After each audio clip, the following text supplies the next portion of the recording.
Oh, I wish we had that recording. Do we have that recording? Hi, this is one of the High Priests of Khonshu, Ray, from Into the Night, a Moon Knight podcast. We're proud members of the collective, and you're listening to one of the collective members, the Capes and Lunatics Sidekicks podcast. Hope you enjoy.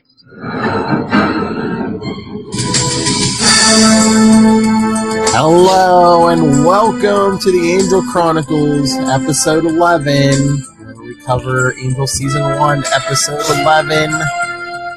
Probably the hardest title to pronounce in the series.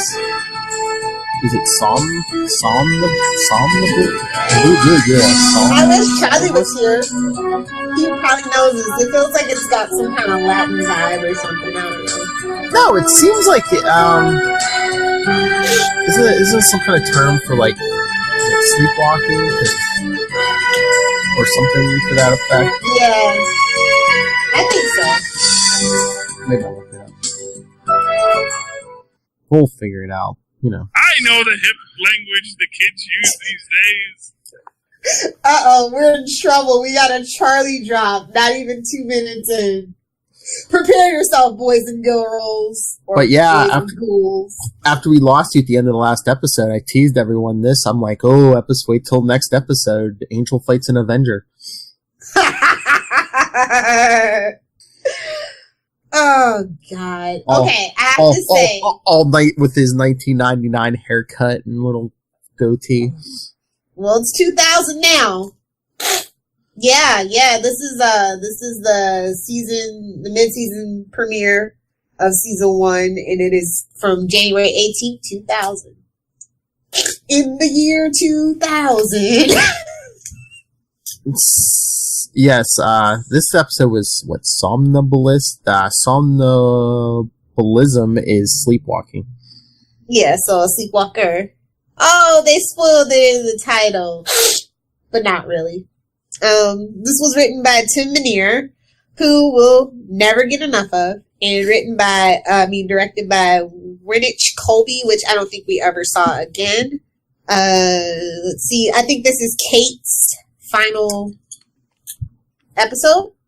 Is it? Not the final. I know she. Is this her penultimate appearance? Maybe. I was gonna say, did she show up again in season 1? Because I know there's like an episode in season 2 she shows up. I think she. Okay, season 2 is the last time that we did see her. It's pretty early in season 2, right? It's when Angel's like coming back from his dark period. Yeah. Jeremy Renner as Penn. Oh my God, what the hell? The hell was that? Poor Jeremy Renner. I feel like this is when he was still doing like ladies' hair and makeup, and he just happened upon a WB show. Hey, it's better than dinner singer. Those of us that don't know, that's what he used to do. What? Hair and makeup? Yeah. I didn't know that. You've never seen the interviews with him and Scarlett Johansson? Seriously? Yeah, he used to do that. Huh. So I wasn't being a total dick. Keyword total. Anyway, so yeah, this is the mid-season premiere, like I said. He's come a long way from this. Now he's Hawkeye the Avenger. He's going to be... he ain't an Avenger no more. He's going to be in Spawn. Well, he's going to be at least in one more movie, and he's going to be in the Spawn movie.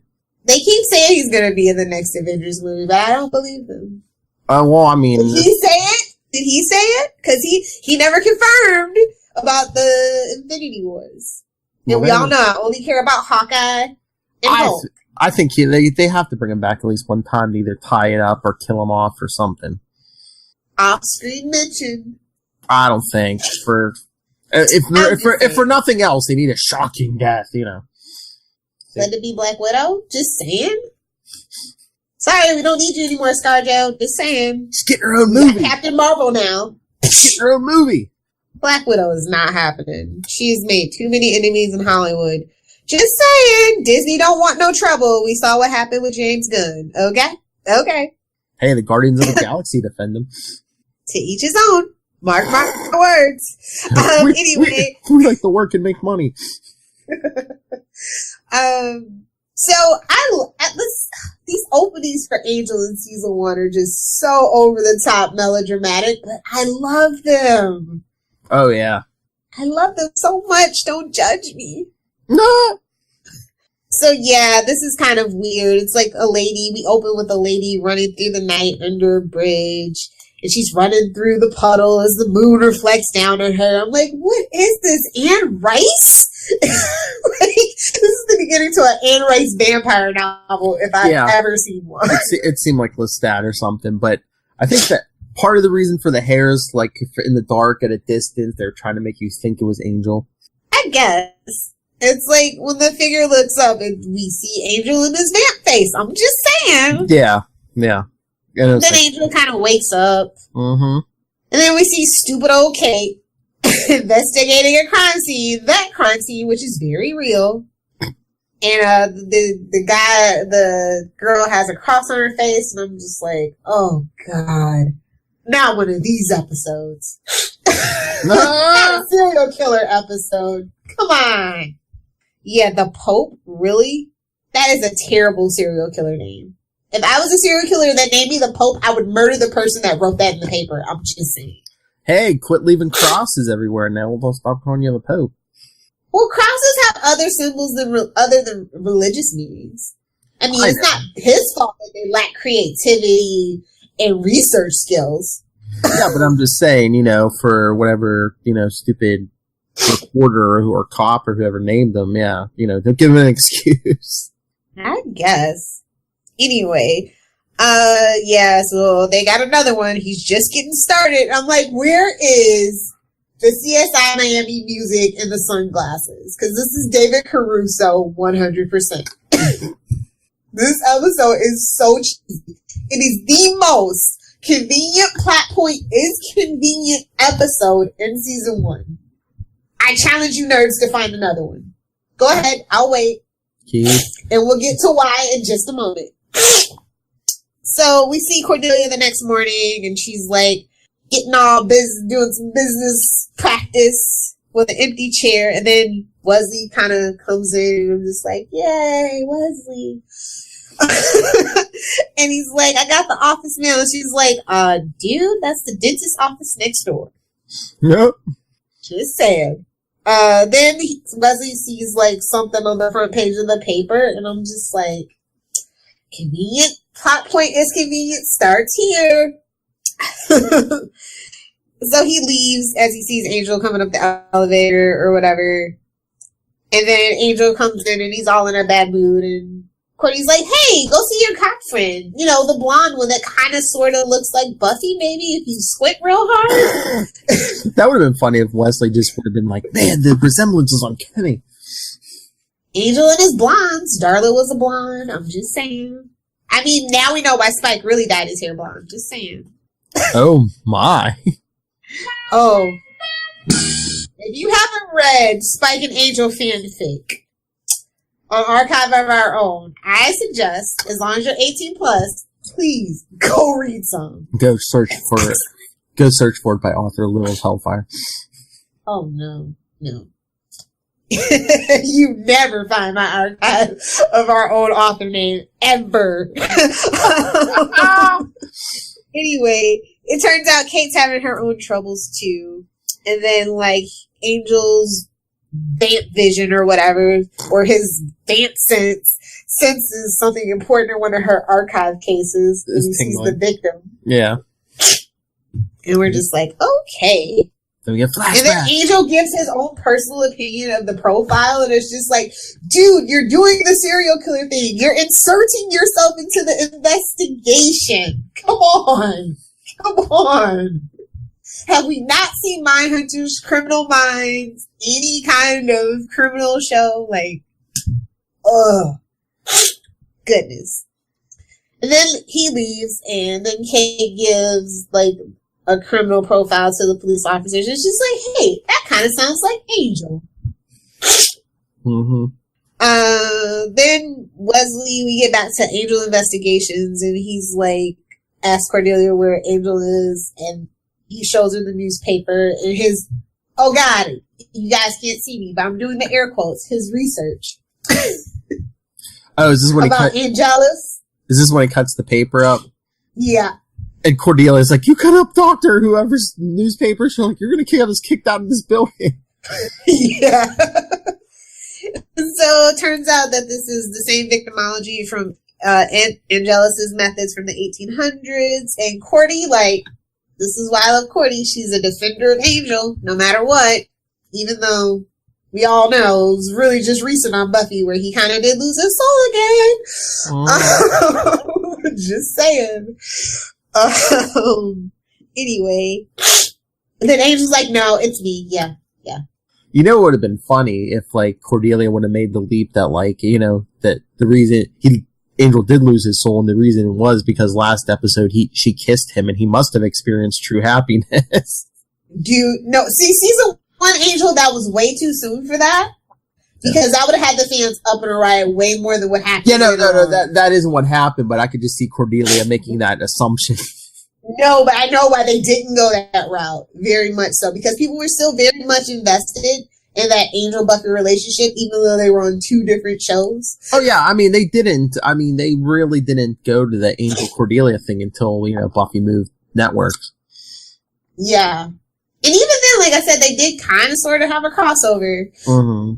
But yeah, it was after, like, Riley and, like, the things they did with them later on. It was, like, after she'd gone through Riley and Spike actually started to look like a viable option. Is why the Cordelia and Angel thing actually came about. Mm-hmm. Joss Whedon. Curse you. I agree with Will. Damn you, Joss Whedon. Anyway, scroll down to get that reference. And then, so they tie him up, and I'm like, ooh, kinky. Yeah. I love what did was to say about locking him up like Lady whoever's chastity, and it looks like Cordelia's like, oh, I'm sorry, my language. She's like, that's all right, I didn't understand what you said. So English, it hurts. Quite the difference from Doyle. Yeah. Oh yeah. She's like, oh. And then so finally we get to the most convenient plot point is convenient, where, you know, he's like, okay, I actually didn't kill her, but I know who did. He sired this guy named Penn. And it's like, every dude you sire is a psycho? Is that what you're telling me? Well, I mean, every vampire except for him at this point, like, loses their soul, so of course they're all evil. And I don't know. I think Drew is just crazy. Oh, well, you know, I think you're supposed to get... evil. She was just crazy. Yeah, true. Well, you can't turn a crazy person into a vampire. You either go insane or you go evil. Well, I think that the whole point, you know, you're supposed to think that he's a psychopath, you know, hanging all his clippings on the wall, listening to his emo music. Emo music does not mean you're a psycho or a sociopath. Emo music is awesome, especially if it's Fall Out Boy. I know. Best bass lines ever. Just saying. You know when Dance comes on, even if you don't like Fall Out Boy, you know your foot gets to tapping. I'm just saying. They're so awesome they even showed up on an episode of Teen Titans Go. I don't hold that against them. Oh! Because I could totally see Pete Wentz wanting to go on an adventure like that, so that's why I don't hold it against them. Anyway, so Penn, apparently he has a special connection with those he sired. I'm like, okay, so why aren't we seeing, like, Drew's kills? Like, this is so convenient. Plot point is convenient. It hurts me so bad. Mm-hmm. So yeah, and then they're like, uh-oh, Kate's hunting Penn, and she's getting close. We must save her. And I'm like, why? Can't we just take one for the team? Oh, well, she has to discover... Kate's so bland and dry. Like, God, I just can't stand her. She had to discover Angel's secret, and even then she was like bland and dry. It was like... No, it can't be. And the next time I see you, I'm gonna kill you. Oh, that was too much emotion. Could you be more cliche? That was too much emotion. Oh, I have to invite you in. How many times has he saved her? How many times? Every single time they've met. Yeah. Exactly. She's like, oh, I have to invite you in, right? Because that's what, you know. I still say we should have gone the True Blood method. I love the True Blood method where it's like, they actually can see their reflections in the mirror, but they just spread that rumor. So, like, when you see their reflection, you don't think that they're a vampire. It's like the the Vampire Diaries with the werewolf lore, where silver bullets actually don't work on them. They just started that rumor. So I think that should actually. I wonder why Joss Whedon didn't do that, because that's a very Joss Whedon thing to do. It just annoys me. But anyway, so yeah, it's just like, my God, this whole Kate thing just annoys me. And so then Angel gives her the heads up because, you know, he's a serial killer and he has his ritual and he does it in this weird order because he killed his father, his mother, and his brother. And was it his sister too? Yeah, his sister too. I think, yeah. Yeah. So, we go cut to a liquor store where there's this teen begging for liquor for his mother. How lame. Dude. I guess if you're not a girl and you can't flash boobs, I guess that's the way you get alcohol. I don't know. Oh, yeah. I don't know. Has that ever worked for a dude ever? I'm just saying. I don't know. I think you have to, like, offer money before someone will help you. It's like, dude, are you old enough to buy? And then they don't. They just take your money and buy the booze. I know that's what I do. Teach them a lesson. Anyway. But yeah, it was so ironic. Are you old enough to buy beer? And, you know, he's like, yes, he's very old. I know. What else happened? So Angel and Wesley are kind of like creeping, and they're like, "Uh-oh, Pen's in that warehouse. Let's get him." And they come across the emo den of angst. Yes. So vampire 2000 year 2000 vampire. I mean, honestly, I love True Blood because they were like, it's the scene in the book where they're like, the person is watching Buffy and they're like, that's what you think? That's what you guys thought vampires were before we came out of the coffin? And I'm just like, classic example. Oh, that was it that, last episode, he's like, oh, you know, when the demon was like, oh, or should you be sleeping in your coffin in the middle of the day? No, it's a cliche created by hack writers. Although Spike did sleep in a coffin. Just saying, in a mausoleum in a cemetery, how cliche and stereotype could he get? He was basically an Uncle Tom vampire for that cliche. Oh, anyway. So I love the part where like Kate like comes up to Penn and she's like checking for her pulse, and then he wakes up and goes, "Ouch!" Like, so freaking cheesy. I love when he sees Angel for the first time, and he's like, "Hey," he's like, "Angelus, what are you doing here?" You know, he's like, "I waited for you in what was it, Venice or whatever?" He's like, "What happened?" It's like gypsies. No, hey, that's what Angel said. He's like, it was gypsy. No, I mean, that's just the gift that keeps on giving. Oh, yeah. I wish I could use that excuse, honestly. You could. Well, why are you late? Canadian gypsies. Travelers, yeah. Not allowed to say gypsies anymore, by the way, guys. They're Romanized. Just saying. If we're going to be politically correct, I don't want to get cursed. Kidding. Anyway. What if you experience true happiness, you're going to go good? Oh God, that would be terrible. I love being a bitch. Are you kidding me? It's my favorite thing in the world. So, you know, Lil's going to meet a guy someday and, you know, things are going to get frisky, and then all of a sudden she's going to come on here and be like, oh, golly gosh, did you see this episode? Oh, the worst thing ever. That would be the worst thing ever. I'm drinking my lemonade. Without vodka? No, that's the scariest story ever. Stop it. What do you think they call it, a curse? No. What else happens? Like, it just, like, Penn drags her into the sewers or whatever, and I'm just like, kill her. Yes! Well, she has to get holy water on such short notice, by the way.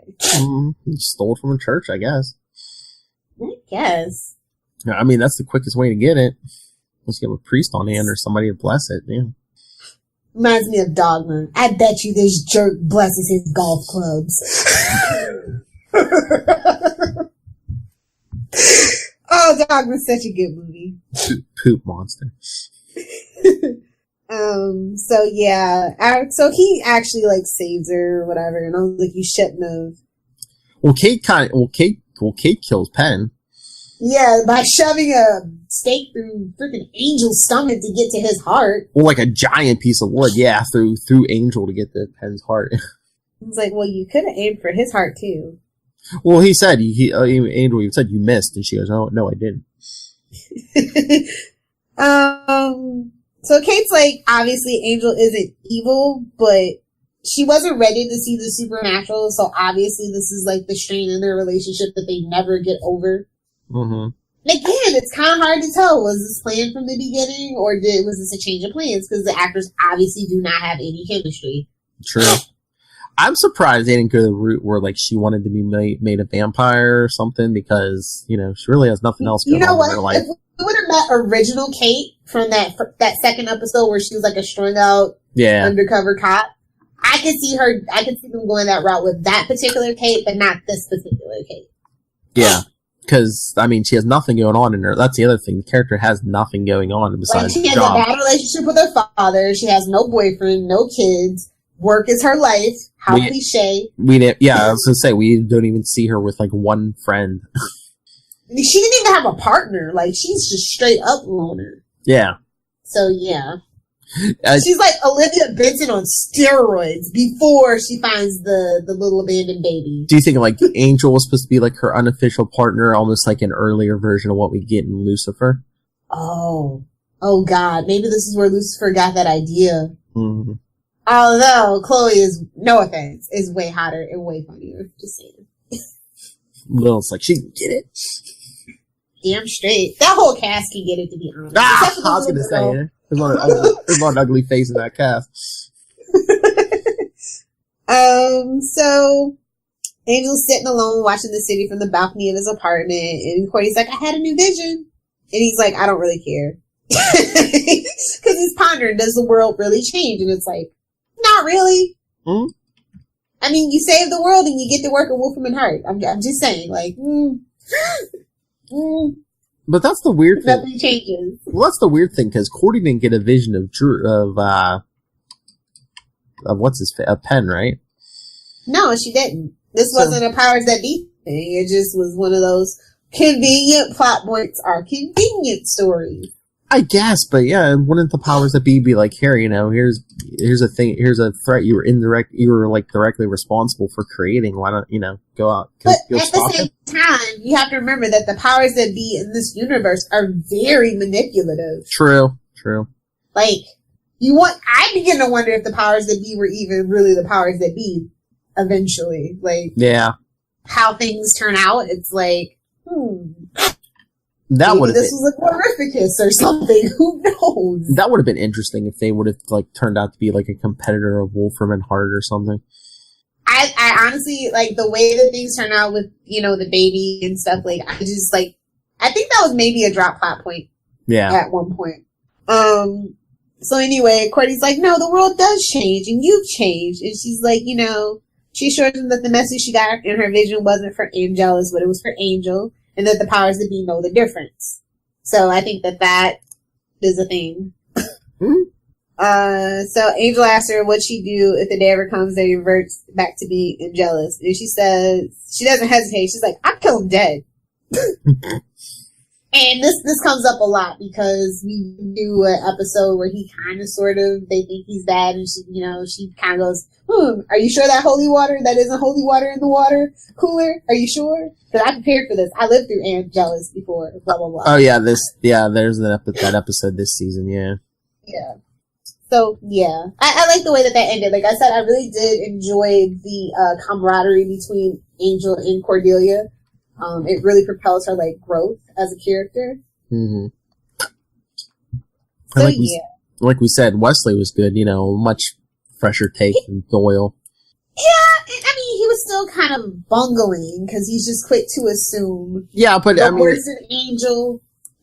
But he's kind of like the opposite of Angel, which is like a fresh thing. Like, Doyle's almost like another Angel, because he had that secret that... Like an Angel wannabe, yeah. Yeah. I think the differences make it a lot better between Angel and Wesley, yeah. So, I wonder how come all the other vampires know that Angel has a soul, but the one that he sired Penn didn't? Yeah. You would think after how many 100 years he might have heard something about. Drusilla's his sister, technically. I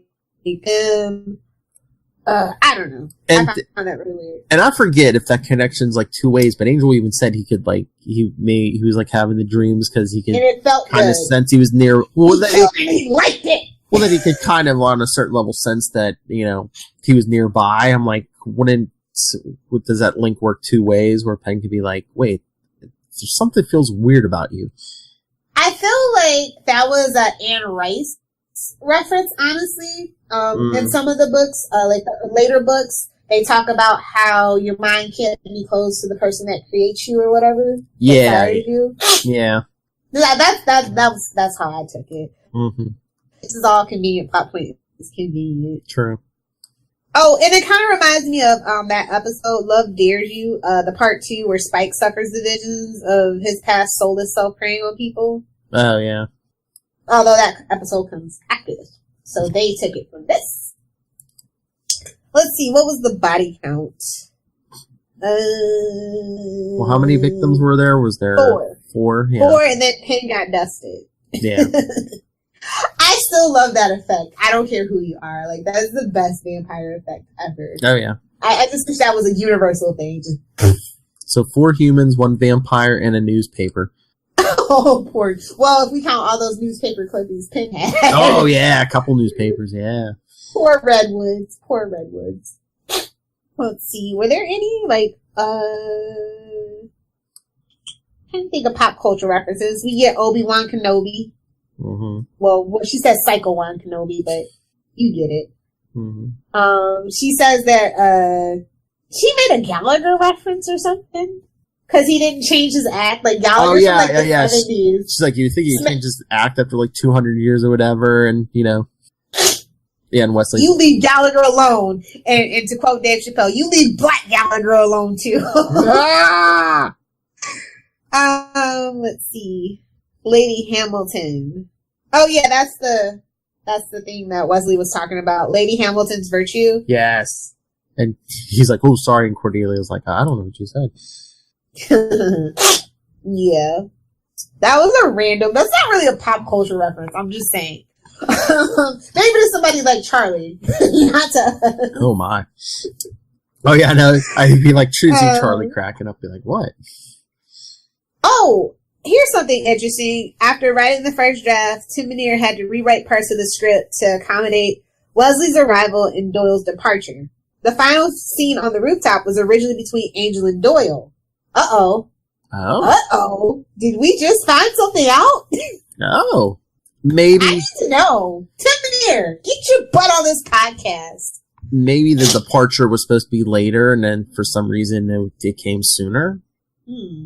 So they had to Curiouser, the case of Doyle. We will crack it. Hey, Maybe. Angel Chronicle listeners, if you know the deal, email us, voicemail, tweet us, Facebook, Pinterest even. Leave a comment on the board. Anybody involved with this show, especially this first season, hit us up. Yeah, definitely. Oh, and the script was originally called The Killer I Created, which isn't very clever, because all Angel and Buffy titles are pretty much very clever. So, yeah. And I still haven't heard said fans actually gave him the idea for this, the actual name of the episode, so that's pretty cool. Oh, yeah? You can't admit going on fan boards nowadays, though. Somebody's gonna sue you and want a piece of that. Exactly. That's why you see miss the early internet, like X-Files fanfic and. Weren't some of those last couple episodes of Star Trek: The Next Generation submitted by fans or something? Not some of them. There's a lot in each season. Huh? That's why it's so inconsistent. Especially that I think it was the second season. It's very inconsistent because it's fan ideas. Yeah. Same thing with soap operas. When they go on writer strikes, they bring in the fans to write the story because who cares? What's the difference? Yeah, because there's plots in some of those that never get picked up again. Now you know why. Yeah. I mean, TNG is my favorite, probably in spite of that fact. Yeah. Yeah. It's a tie between TNG and DS9. I'm just saying. Mm-hmm. Yeah. Oh, yes. The Steward is my captain. I love Cisco, but Patsu. Come on. Anyway, yeah. So that's pretty much it. I am going to get to the bottom of this Doyle thing if it kills us by the end of this podcast. How many more episodes do we have to go? What? I got time. I got time. We'll get there, yes. I reached out to Charisma Carpenter and never heard back, so come on. Did you know Elizabeth Rom and Jeremy Renner played a husband and wife in American Hustle? Oh. Ooh. I never saw that movie because I don't like Jennifer Lawrence. Fight me, nerds. She's pretentious and overrated. Yeah, I didn't see it either, but maybe they met here. Ooh, maybe. This episode, yeah. And then we already talked about Jeremy Renner being there. I prefer him. I think his best performance was in The Town. I didn't like when he was doing the Bourne stuff. I'm just like, no, that's Matt Damon. You can't be him. Yeah. You can't be a replacement. That's not how this works. But yeah, I think his best performance is in The Town. So there you go.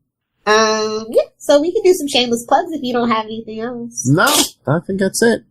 All right, so if you have any thoughts on these episodes, anything coming up, especially if you're involved with this show, get a hold of us, capesandlunatics@gmail.com, Angel Chronicles on Facebook, @Angel TV Podcast, and @CL Sidekicks on Twitter, and the voicemail 614-382-2737. That's 614-38-CAPES. And Lilith? Alright, if you nerds want to fight me about what I said about J-Law or anything you've heard on this podcast, @Lilith Hellfire. If you want to think happy thoughts, Superman, swearing, Smallville, Save Me Podcast, Facebook, Twitter, Pinterest, and Instagram. And Philip, where can our lovely executive producer, where can anybody get a hold of you if they want to talk comics or a creator, actor, whatever? Yeah. Any producers, directors, actors from this show, even people did hair and makeup. Hey, Jeremy Renner. You can get a hold of me, NightwingPDP @gmail.com, and on Twitter, I am @NightwingPDP. Hey, we haven't talked about the continuation, the revival. Oh, that's right. Yeah. So I don't call it a reboot. It's actually not. Everybody was like up in arms. Oh my god! Well, have they? A reboot. Did they? He said that it is a continuation in that universe. So I don't know if they're backing up the comic book, because if you've seen Buffy, then you know that she gave all the potential Slayers the Slayer powers. So I haven't read the actual Buffy comics in a really long time. I read the Angel Faith stuff. Yeah, By the way, there is somebody I definitely want you to get a hold of. Her name is Erica Alexander. She was a kid on the Cosby Show. She used to play Maxine Shaw in Living Color, but she also is writing this Giles book. Okay. And it's amazing. So yeah, it's good. We'll talk more about it, but yeah, I was listening to the Breakfast Club and I was like, oh my god, I didn't realize she's actually writing in the Whedonverse. That's awesome. And I think she's actually going to be a writer on the show, if I'm not mistaken. Oh, cool. So it's like an actual novel she's writing? Like, it's one of the graphic comics. Oh, is it? Dealing with young Giles. Giles gets transformed into his younger self, and he actually has to go to high school, and he becomes like a hunter. Oh, cool. And then he meets this black vampire, and she's like, no, humans are actually the monsters. And so the book is exploring their relationship. I heard nothing but great things about it, and she's written a couple of other things in the Whedonverse too. So yeah, she's like amazing interviewee, like amazing. I'll send you the link to the Breakfast Club, and you'll be like, what? Okay. We'll have to check that out. Definitely. Yeah.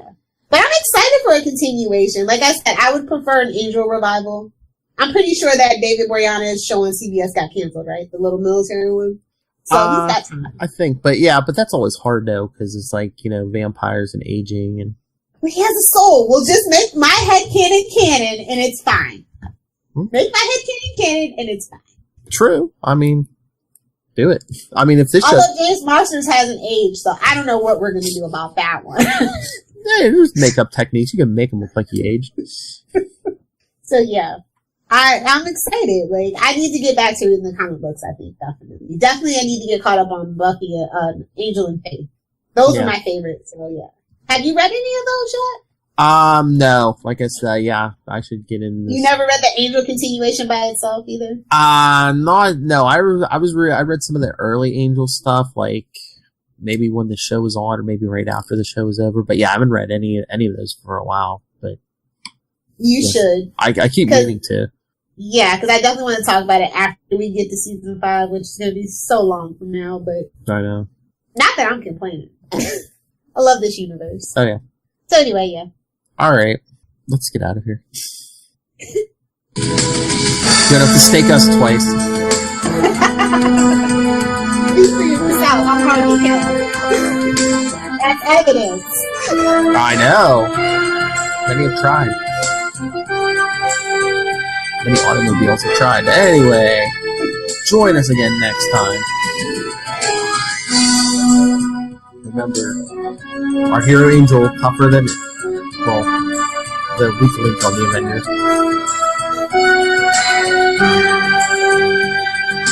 Did he take Chris Evans or Robert Downey Jr.? I don't know.